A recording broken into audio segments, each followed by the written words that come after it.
지미 카터 대통령의 특성이 있습니다. 이 대통령을 표현할 때 처음에 대통령 후보가 되기 전에는 이 사람의 능력도 언변도 대통령감은 아니겠다 이런 말이 참 많았는데, 이 사람이 대통령 후보가 될 때 가장 인기를 끌었던 것 중에 하나가 뭐냐면 미소였습니다. 미소. 여러분 지금도 느끼는 거지만 카터 대통령의 웃음은 10,000,000불짜리 1,000,000불짜리입니다.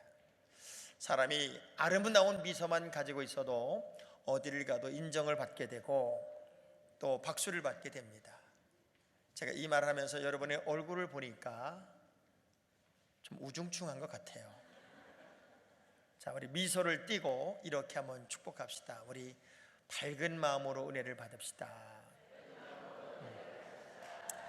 자, 오늘 우리 시대를 숨을 수 없는 시대, 아니 숨어질 수 없는 시대라고 말합니다. 특별히 우리나라처럼 미디어가 많이 발전된 나라일수록 이제 블랙박스가 우리를 찍고 있고 CCTV가 찍고 있고 몰래카메라가 찍고 있고 어느 구석에서도 숨을 쉬는 공간이 정말 점점점 사라지는 시대를 우리는 살고 있습니다. 어릴 때 누군가가 나를 지켜본다는 것은 위안이 되고 위로가 되고 힘이 돼요. 그런데 이제 독립체가 되고 이제는 많이 장성한 이후에 누군가가 나를 이렇게 쳐다본다는 것은 감시받는 느낌이고, 그리고 왠지 싫고 또 범죄한 사람들에게 있어서 CCTV는 가장 공포의 대상이 되기도 합니다. 숨고 싶고 그리고 숨어지고 싶은 이 시대에 제가 내가 보았다라는 말씀의 제목으로 말씀을 전한다는 게 한편으로는 부담이 되기도 해요. 그런데 이 말씀을 여러분은 꼭 들어야 돼요. 그리고 이 말씀을 여러분의 삶 속에 언제나 새기고 살아야 우리는 빗나가는 삶이 아닌 바른 길로 갈 수 있어요. 사람은 세상을 사는 동안 수많은 사람들의 눈 속에 삽니다. 부모님의 눈, 그리고 선생님의 눈, 이웃의 눈, 남편의 눈, 아내의 눈, 친구의 눈, 그리고 주변 사람의 눈, 그 눈이 여러분을 계속 쳐다보고 있다고 하는 것을 늘 느끼고 살아요. 근데 어떤 사람에게 있어서 그 눈길은 두려움의 눈길이 되기도 하고 숨고 싶은 눈길이 되기도 하는데, 어떤 사람에게 있어서 그 눈길은 감사가 되고 기쁨이 되고 오히려 자랑이 되기도 합니다. 자, 오늘 본문의 이야기를 제가 조금 설명을 하려고 해요. 나다나엘이라는 사람에게 빌립이라고 하는 사람이 예수님을 소개합니다. 나사렛에 정말 예수란 분이 오셨어. 그 나사렛에서 예수란 분이 이제 사셨어. 그 예수란 분이 지금 여기에 오셨다고 그 얘기를 빌립이 이렇게 얘기하자 나다나엘이 이렇게 말합니다. 웃기는 소리. 나사렛에서는 그렇게 선한 사람이 나올 수가 없어. 자기의 고정관념과 부정적 사고방식을 가지고 빌립의 이야기를 한 방에 무시하고 그리고 그 선입견으로 그의 이야기를 들으려고 하지 않아요. 그때 우리 예수님이 그 나다나엘을 찾아가서 이렇게 얘기합니다. 나는 네가 무화과 나무 아래에 있었을 때부터 나는 너를 봤지. 내가 너를 이미 봤고 내 마음속에 간삼이 없다는 것도 알고 있고 네가 참 꽤 정직한 사람이라는 것도 내가 알고 있어. 이전부터 나는 너를 봤어. 놀랍게도 이 한마디에 나다나엘의 선입견이 깨져요. 부정적 사고방식이 무너져요. 그리고 고정화되었던 자기 삶의 스타일을 깨고 예수 그리스도가 누구인지를 정확하게 읽어내고 알아내는 위대한 고백의 사람이 이 나다나엘이 되고 있더란 말이에요. 자, 우리 하나님이 나를 보고 있다, 우리 예수님이 지금 나를 보고 있다는 사실을 제대로 직시할 수 있는 믿음만 내게 있다면 우리가 이렇게 시시하게 예수 믿지 않을 거예요. 지금 이 순간에도 하나님이 나를 보고 있다, 우리 주님이 나를 보고 있다, 나의 마음까지도 보고 있고 내 일거수일투족을 보고 있다, 그 사실을 여러분이 정확하게 안다면 결코 우리는 대충 믿으려고 하지 않을 거고, 그리고 이렇게 시시하게 믿는 크리스찬도 아닐 거라고 하는 거죠. 어느 정도 우리 하나님이 우리 인생을 향한 관심을 가지고 계실까? 신명기 32장 10절의 말씀을 보면 내 하나님이 우리 인생을 향하여 가지고 있는 아주 구체적인 하나님의 주목, 집중력이 이런 거더라고요. 시작. 여호와께서 그를 황무지에서 짐승이 부르짖는 광야에서 만나시고 호위하시며 보호하시며 자기의 눈동자같이 지키셨다. 눈동자같이 나를 지켰다.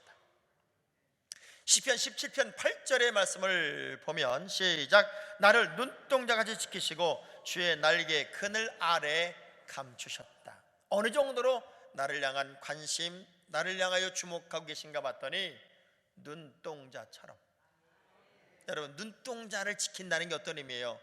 조그만 먼지가 하나 들려고 해도 눈꺼풀이 칵 닫아버리고 눈썹이 걸르고 온몸이 반응을 하고, 그런 것처럼 우리 인생을 향하여 하나님의 관심은 모든 것이 집중되어 있을 만큼 하나님이 나를 보고 계시고 나를 주목하고 있고 나를 지키고 있다고 하는 거예요. 저는 제 아내랑 이렇게 길을 가다가 가끔가다, 자주는 안 그래요. 자주는 안 그러는데 가끔가다 제 아내가 저를 꽉 팔짱을 낄 때가 있어요. 근데 나도 모르게 이렇게 말해요. 누가 봐. 나도 모르게 그래요.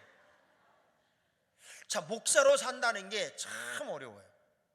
아니, 아내가 신랑의 팔짱을 끼는 게 뭐가 무슨 문제가 돼요? 그럼에도 불구하고 나도 모르게 누가 봐. 보면 어떠냐고요. 그런데도 그렇게 의식이 돼요. 여러분의 인생을 하나님이 보고 있다라고 생각하면 우리에겐 사실은 의식이 되어야 돼요. 그리고 뭔가 느낌이 있어야 된다고요. 근데 우리 하나님이 어느 정도로 나를 향하여 주목하고 있냐면, 계시록의 말씀을 보면 하나님 보호자 곁에 있는 네 생물 이야기가 나오는데, 계시록 4장 8절의 말씀을 보면 이 네 생물의 모양을 이렇게 설명했어요. 시작. 네 생물은 각각 6날개를 가졌고 그 안과 주에는 눈들이 가득하더라. 그들이 밤낮 쉬지 않게 이르기를 거룩하다 거룩하다 거룩하다 주 하나님과 전능하신 이요 전에도 계셨고 이제도 계시고 장차 오실 이시라 하고. 그러니까 전에도 지금도 영원히 계시는 분인데 그분의 눈이 이제 나를 향하여 가득한 눈으로 나를 보고 있는데, 그 7눈이 뭔가 봤더니 요한계시록 5장 6절의 말씀에 보니까 그 날개 속에 있는 눈들은 이렇게 표현됐어요. 일찍 죽은 어린 양의 7눈으로 온 땅에 보내진 하나님의 7영이더라. 성령님이 마치 7개의 눈, 완벽한 눈을 가지고 우리 인생의 구석구석을 지금도 계속 보고 있다. 구체적으로 보고 있다. 하나도 흘림이 없이 보고 있다. 그것이 하나님이 나를 보고 있는 눈이라는 거예요. 그 하나님이 나다네를 향하여, 그리고 나를 향하여 내가 너를 보았다, 이렇게 말씀한다면 이게 얼마나 놀라운 일이고 얼마나 중요한 의미를 갖는 것일까. 저는 이 말씀을 이렇게 묵상하다가 하나님이, 우리 주님이 나를 보고 있다는 사실을 내가 인식만 해도 몇 가지의 삶의 변화가 일어나는구나 하는 걸 깨닫게 됐는데, 첫째, 내가 너를 보았다. 나다나엘에게 이 말씀 하자마자 나다나엘의 부정적인 삶의 방식이 끝나더라고요. 하나님이 보고 있다는 사실을 여러분이 제대로만 인식하고 산다면 여러분의 부정적인 삶이 끝납니다. 창세기에는 하갈의 이야기가 등장을 해요. 하갈이라는 여자는 아브라함의 후처지요. 왜냐하면 사라라고 하는 아브라함의 아내가 아들을 낳지 못하니까 이 아내가 작전을 짜서 차라리 저 몸종을 통해서라도 아기를 낳자 하고 잔머리를 굴려서 이제 아브라함의 아내가 되게 했고, 그 여인의 바람대로 바로 아기를 잉태하게 돼요. 아들인지 딸인지는 모르지만 일단 아기를 잉태했어요. 애가 잉태되자마자 이 하갈이라는 여자가 정신을 못 차립니다. 자기의 신분도 망각하고 위치도 망각하고 그리고 자기의 자리도 망각한 채 교만을 떨기 시작하는데, 그의 주인 마님 앞에서 별짓을 다 하는 거예요. 그래 얼마나 미웠겠어요. 그래서 이 사라가 구박을 있는 대로 당합니다. 구박을 하니까 억울하다고, 나를 못 알아준다, 안 알아준다고 이 하갈이 도망을 가요. 내가 없어봐야 저 주인마님이 뭔가 느낄 거야. 그리고 집을 뛰쳐나갔어요. 그때 하나님이 이 하갈을 쫓아가요. 그리고 이렇게 말해요. 야, 엉뚱한 짓 하지 말고 빨리 사라에게 돌아가서 그에게 복종하고 그의 요청에 따라서 네가 순종하는 삶을 살아. 정신 차려. 그리고 하나님이 이 하갈을 권면해요. 그리고 깨닫고 나서 이 하갈이 주인에게로 돌아가면서 이런 고백을 한 장면이 등장을 해요. 내가 하나님을 만났고 하나님이 나를 보았던 이 자리를, 하나의 우물에서 하나님을 만났는데 그 샘의 이름을 브롤라헤이라고 이렇게 표현해요. 브롤라헤이, 여기는 브롤라헤이입니다 라고 말하는데, 이 브롤라헤이란 말이 어떤 의미인가 봤더니 나를 보시는 살아계신 하나님의 우물, 이런 뜻이었어요. 내 하나님이 나를 살아계셔서 영원토록 보고 계셨구나. 그 보고 계신 하나님이 내 빗나간 삶을 교정하시기 위해서 여기 오셔서 나에게 말씀하셨구나 하는 사실을 깨닫고 알게 돼요. 여러분, 하나님은 지금도 여전히 여러분을 보고 있단 말이에요. 그 사실을 알게 되니까 부정적 사고방식에서 얼른 떠나는데, 봐요, 나다나엘은 사람이 빌립의 이야기를 듣자마자 요한복음 1장 46절에 받아친 이야기예요. 시작. 나다나엘이 이르되 나사렛에서 무슨 선한 것이 날 수 있느냐. 이게 받아친 얘기란 말이에요. 웃기는 소리 하고 있네. 거기는 그런 사람 나올 수가 없어. 근데 하나님이, 우리 주님이 내가 너 봤다니까, 뭐가 남아있을 때부터 너를 봤다니까, 네 마음속에 간사함이 없는 것도 안다니까, 이 얘기 딱 듣는 순간에 이 사람은 생각이 바뀌어요. 우리가 예수 믿다가 때로는 부정적 사고방식의 사람이 될 수도 있고, 때로는 상처를 받을 수도 있고, 때로는 지칠 수도 있어요. 그런데 마태복음 11장 6절의 말씀을 보면 이런 말씀이 있어요. 누구든지 나로 말미암아 실족하지 않는 자는 복이 있도다. 누구든지 나로 말미암아 실족하지 않는 자는 복이 있다라고 말할 때, 이 실족이란 말이 스칸다리조란 말인데 뜻이 이거예요. 누구든지 나로 말미암아 화가 난다, 누구든지 나로 말미암아 실망이 된다, 예수를 믿으면서 화가 난다, 예수를 믿으면서 실망이 된다. 아주 쉽게 표현하면 나로 말미암아 걸려 넘어지지 아니하면 그 사람에게 복이 있다는 거예요. 근데 많은 분들이요, 예수를 믿으면서도 걸려 넘어져요. 예수를 믿으면서도 화가 난대요. 막 실망이 된대요. 왜 그럴까요? 우리 주님이 나를 본다는 사실은 있고 자꾸 내가 사람에게 의식하고 있다. 사람을 바라보고 사람 말에 걸리고 환경에 걸리고 끊임없이 내 하나님이 나를 보고 있다, 내 주님이 나를 보고 있다는 사실을 여러분이 확실하게 믿으면, 주님은 다 아시잖아요. 이미 내가 너를 보고 있다고 주님이 알고 있으면 거기에 위로가 되고 거기에 희망이 되고 거기에 감사가 되는데, 내 의가 너무 강한 거예요. 지스문드 캐치라고 하는 사람이 그림을 하나 그렸는데, 그 그림의 제목이 뭐냐면 버림받은 예수예요. 버림받은 예수. 예수님의 성 바울 성당 이렇게 계단에 이렇게 서 있어요. 근데 많은 사람이 각각의 자기의 어떤 직업에 따라 열심히 일을 하는데, 예수님이 계단에 서 있는데 예수님을 바라보는 사람이 한 명도 없는 거예요. 내 일이 분주하고 내가 너무 잘났고 내가 내 필요를 따라 살기 때문에 우리 예수님에 대한 관심도 없다. 그 그림의 이름을 버림받은 예수라고 얘기했어요. 예수 그리스도가 나를 지금 지켜보고 있다, 그분이 나를 알고 있다, 내가 너를 본다는 사실만 인식해도 우리는 절대로 부정적으로 살지 못해요.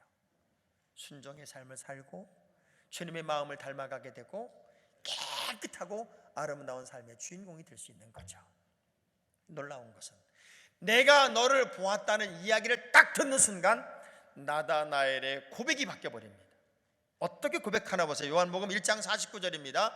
내가 너를 봤어 하는 순간, 에이 무슨 나사렛 선한 것이 나와, 그런 분은 거기서 올 수가 없어, 이렇게 말했던 그 나다나엘이 예수님에 대한 정확한 평가로 그의 고백을 바꿔버리는 거예요. 시작. 나다나엘이 대답하되 랍비요 당신은 하나님의 아들이시요 당신은 이스라엘의 임금이로소이다. 우리 하나님이 나를 보고 있어요. 주님이 나를 보고 있어요. 이것만 인식이 돼도 여러분이 예수 그리스도가 누구인지, 하나님이 어떤 분인지를 정확하게 알게 된다는 거예요. 근데 애석하게도 교회 안에서는 아주 훌륭한 그리스도인으로 사는데 교회 밖에 나가면 우리 예수를 잊고 살더란 말이에요. 하나님이 나를 보고 있다는 사실을 잊고 살아요. 삭개오 이야기를 보세요. 삭개오는 정말 자기 멋대로 살았던 사람이에요. 그리고 남의 것을 토색하고 그리고 더 많은 세금을 걷어서 로마의 충성스러운 아주 표독스러운 세리장이었다고요. 그 사람이 어느 날부터인가 예수님을 그렇게 보고 싶어 했고 그분의 얼굴 한번 보는 게 인생의 최고의 기쁨이었는데 그 주님이 오는 날 사람들의 시선을 피해서 뽕나무에 올라갔어요. 어느 누구도 의식하지 않았던 그 예수를, 그 삭개오를 우리 예수님이 점점점 다가와 뽕나무에 숨어있던 삭개오를 향하여 삭개오야 내려와라. 내가 오늘 너네 집 가야 돼. 그 삭개오를 주님은 보고 있었단 말이에요. 그 삭개오가 내려와 삭개오 손을 딱 잡고 삭개오의 집으로 가는 그 순간 내가 너를 보고 있다는 사실만으로도 삭개오는 행복이 왔고 인생의 가치관을 바꿔버리더란 말이에요. 주님이 인정하는 사람, 주님이 보고 있는 사람은 제대로 가르침을 받아요. 제대로 인생관이 바뀌어요. 제대로 삶의 방식이 바뀐단 말이에요. 우리가 하나님을 표현할 때 이렇게 표현해요. 아브라함의 하나님, 이삭의 하나님, 야곱의 하나님, 이렇게 표현하는 게 참 성경에 많이 등장을 해요. 철학자 파스칼이 1654년 11월 23일에 회심을 경험하고 그때부터 이 사람은 헝겊에다가 이 글을 쓰고 다녔대요. 늘 가슴에 넣고 다녔는데 내 하나님은 아브라함의 하나님, 이삭의 하나님, 야곱의 하나님이요 그는 철학자나 지식인의 하나님이 아니시다. 그때 필요에 따라 변화되는 그런 하나님이 아니라 아브라함의 하나님, 이삭의 하나님, 야곱의 하나님이 나의 하나님이다. 하나님을 바로 만나는 거예요. 예수를 바로 만나는 거예요. 성경은 아주 중요한 의미가 있어요. 예수님이 다른 사람 몰래 본 사건이에요. 한 여인이 자신의 동전 투닙을 헌금함에 넣는 장면을 우리 주님이 봐요.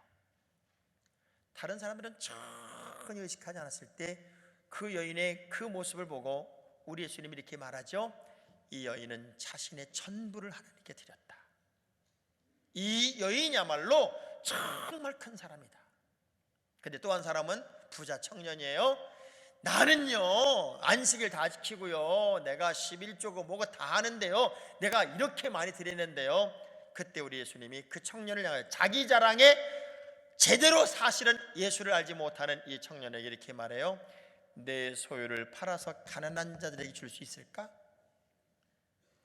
이 청년이 근심을 하고 떠나갔다고 그래요. 우리가 보지 못하는 내면을 보시는 주님이 진짜 믿음이 무엇인지를 두 사건을 통해 우리에게 가르쳐주고 있단 말이에요.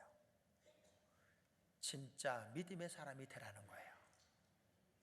화려한 짝퉁 크리스찬이 되지 말고 진짜 믿음의 사람이 되도록 내가 너의 속까지 보고 있다. 내가 너를 지금도 지켜보고 있다는 거예요. 자, 누군가가 나를 지켜본다는 것은, 특별히 하나님이 나를 지켜본다는 것은 따라합시다. 영적인 긴장감을 주시기 위하여. 자, 여쭤볼게요. 여러분이 무인도에 혼자 있어요. 화장할까요? 안 할까요? 너무 질문이 어려워서 미안해요.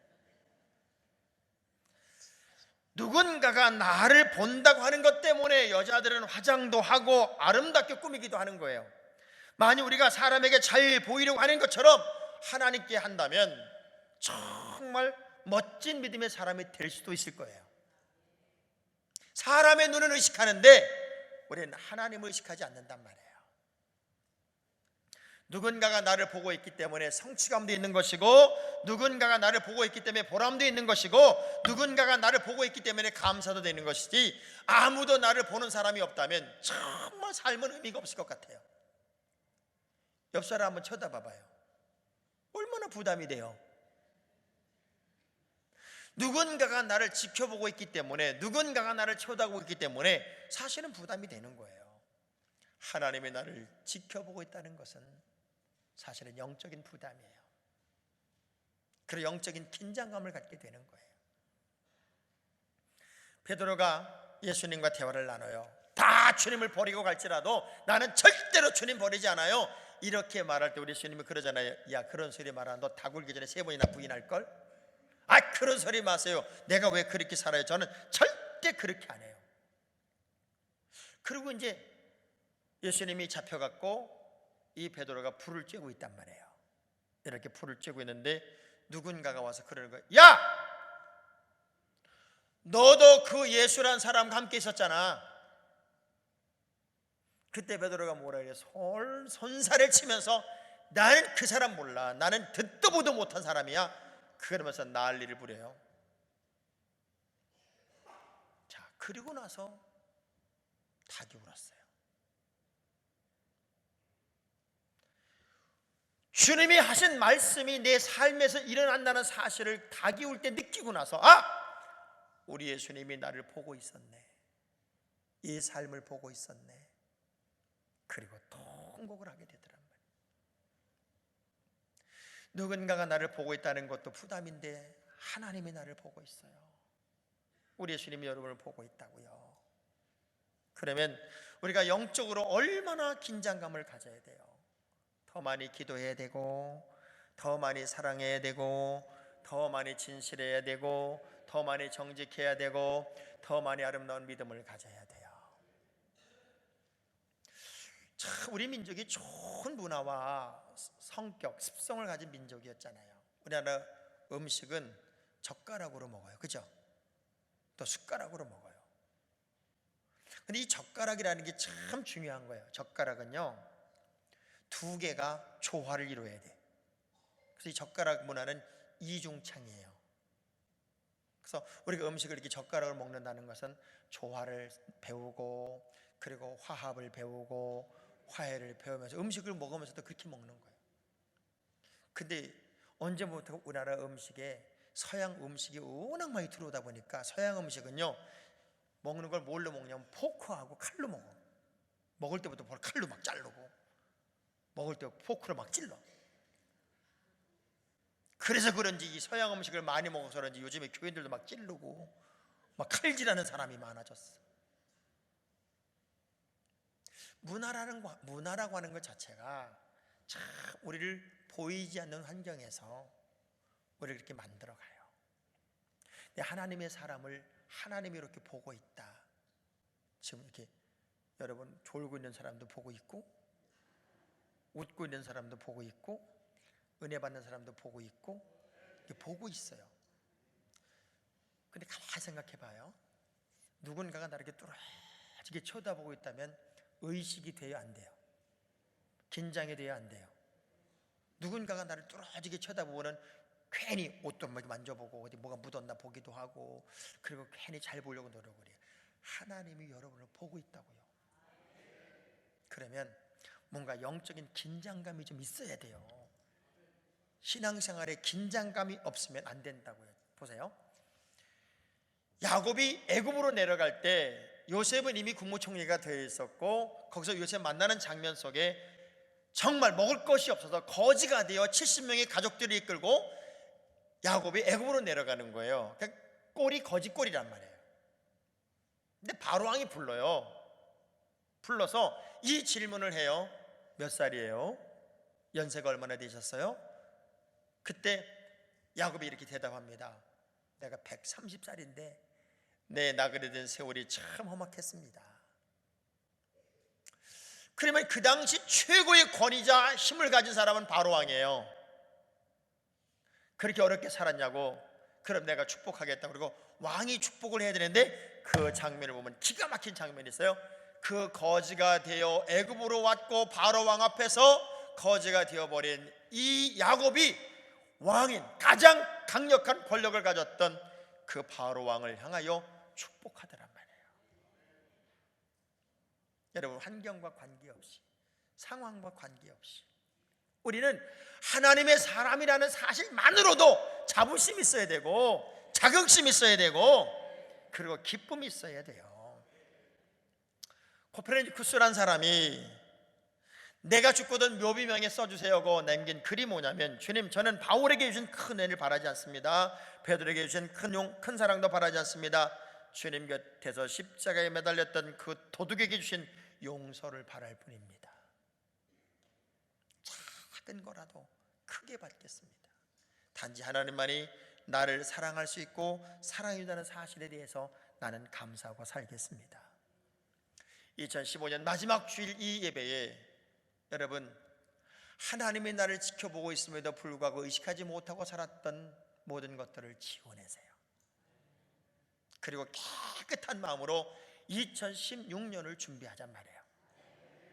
여러분의 실패한 과거, 그리고 하나님께 부끄러운 과거에 발목을 잡히지 말고 그것들을 과감하게 씻어내서 새로운 2016년을 맞이할 때는 하나님이 의식되는, 하나님이 나를 지켜보고 있다는, 아니 우리 주님이 지금도 24시간 나를 바라보고 있다는 사실을 인식한 믿음 생활을 한번 해보자, 그 얘기예요. 그래서 영적인 긴장감을 가지고 바로 예수를 고백하며 부정적 사고방식을 떠나서 하나님이 가장 기뻐하는 그 모습으로 여러분이 디자인되면 얼마나 좋을까요? 어느 정도로 하나님이 나를 지켜보고 있냐면, 에레미야 1장 5절의 말씀 보니까 에레미야를 향하여 하나님이 준 말씀이에요. 우리 하나님의 여러분을 향한 관심, 여러분을 지켜보는 모습은 이런 마음이더라는 거죠. 시작. 내가 너를 모태에 짓기 전에 너를 알았고, 내가 배에서 나오기 전에 너를 성별하였고, 너를 여러 나라의 선지자로 세웠노라. 나는 너를 뱃속에 지키기 전부터 알았고, 네가 이 세상에 태어났을 때도 이미 알았고, 네가 무엇을 해야 하는지도 나는 이미 다 알고 있어. 그렇게 나를 보고 있는 하나님, 나를 섬세하게 바라보고 계신 주님, 그 주님이 나의 주님임을 알아야 돼요. 자, 옆 사람 축복합시다. 다 보고 계시대요. 다 보고 계시대요. 기도하겠습니다. 두 손을 가슴에 대보겠어요. 2015년이라는 아름다운 한 해를 우리 하나님이 나에게 주셨고, 여러분은 설레임으로 2015년 첫 날을 맞이했었고, 이제 마지막 주일을 오늘 주님 앞에 드립니다. 하나님이 나를 지켜보고 있었는데, 우리 주님이 나를 보고 있었는데, 내가 나다나엘처럼 혹시 부정적이었으면 이제 주님을 제대로 고백하는 사람으로 바뀌겠습니다. 잃어버린 영적 긴장감을 회복하고 그 긴장감으로 나의 미래를 열어가겠습니다. 그 주인공이 내가 되게 하여 주옵소서. 우리 시간 결단하며, 하나님, 2016년은 내 하나님이 의식되는, 우리 주님이 나를 바라본다는 사실을 기억하는 멋진 믿음의 한 해를 만들게 하여 주옵소서. 우리 결단하며 통성으로 기도합니다.